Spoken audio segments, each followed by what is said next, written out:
Well, the news making headlines at this hour. The floodwaters have subsided. People have started to rebuild their lives in the Eastern Cape province following devastating floods.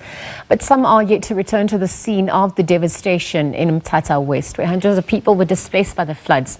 A number of destitute people are also being housed in the Mthatha City Hall. Our reporter Nkululeko Nyembezi is at the City Hall and joins us for more. Nkululeko, good morning. I dare say good morning, given the extraordinary circumstances, obviously, that these individuals have to face. And I wonder if you could just give us an update as to what is happening at the City Hall as we look at the needs and that are coming through at this hour, of course, given the devastation from the floods and what this rebuilding means and looks like for the community at large. Tell us a little bit more. Thank you very much, Lizelle, for sure. Really, as you can see here, this is a temporary shelter that has been provided by government to make sure that at least these communities here, I think plus minus 50 families have come together to stay this community hall. So because all their houses, their shelter was demolished by the storm, so they are now staying here. They are using this as a home. We saw a number of organizations and governmental organizations and government providing mattresses, blankets, and even a heater so to keep them warm. But you can imagine, this is a very small hall here. It only accommodates women from this side of this hall. We do have another hall on the other side where women are accommodated. But they are saying that the situation is difficult. They are congested. There are children here. There are kids. So they are really struggling to cope with the situation. But let me talk to this young lady here about this situation here. Mama, mhlawumbe niziva njani ngoba nilapha nifumene indawo ngabe mhlawumbe imeko injani ihleli njani apha sihleli kubuhlungu kakhulu, kubuhlungu asazi basizawuhlala apha ude kube nini kuba izindlu zethu zidilikile, ezinye zithe gabhu udaka.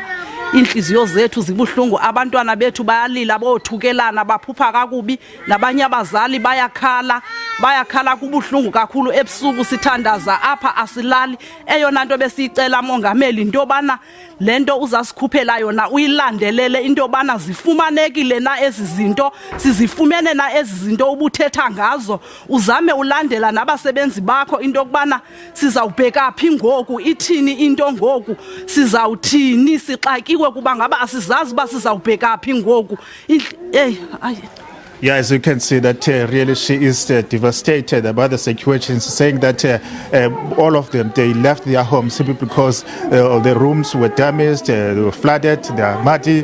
So here now the situation is very bad simply because some of the people here, or those who lost their loved ones, they cry the whole night. They have nightmares of what actually happened. So she's pleading with the president to make sure that he makes a follow-up to the promises that she made, that he will provide an assistance to these destitute families and provide shelter for those who lost everything.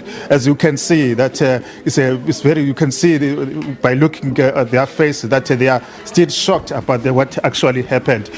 This is very bad because we came here this morning. It was very early, and then we saw a number of men leaving for work because some of them are working and some of them have to struggle to get something to eat. But we saw also an organization trying to provide food for those who are not working. But if just I can go to another room where men are kept or allocated the room to stay, you will find that really the situation is also bad. As you can see right now, they are preparing food for them. Some of them are preparing water to bath for themselves, but the situation is very bad. If you can just maybe look here now, we are in a place where men are placed. The situation right now, they are surrounding a heater here just to provide themselves with warmth.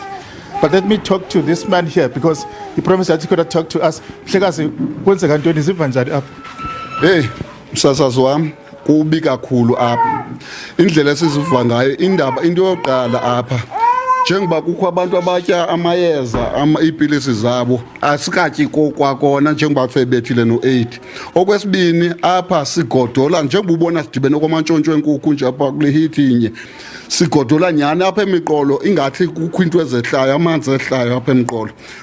Sihleli inhlungu wena msasazi kuthiwa zikhona nezilambe bezike zakhona udonatwe ngazo kodwa siva nje ngamarhele asingawaziyo esingawaboni esingade sifumane into yabona la madoda ahlela apha akanayo kwanto okwayinxibe izinto nami bungandiqaphela lo besike sathetha nayizolo emveni koko ndibinxibe izinto ayikho kwanto sike sazifumana thina nathi. Okay, Budwami, she's complaining that he's saying that they have been here for 3 days now.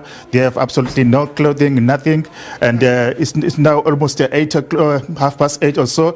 They haven't got anything to eat, and children are hungry. And there are those people who are on medication. They are still waiting. They don't know maybe what time the food or the breakfast will come so that they can take their medication. Back to your studio. Nkululeko, thank you. Of course, we are monitoring those developments as the day progresses and more needs come to the fore. We expected the death toll to also rise as authorities quantify the losses on all fronts. Again, thank you to our reporter Nkululeko Nyembezi for bringing us that latest update. The Eastern Cape residents starting to rebuild their lives as the floods have subsided.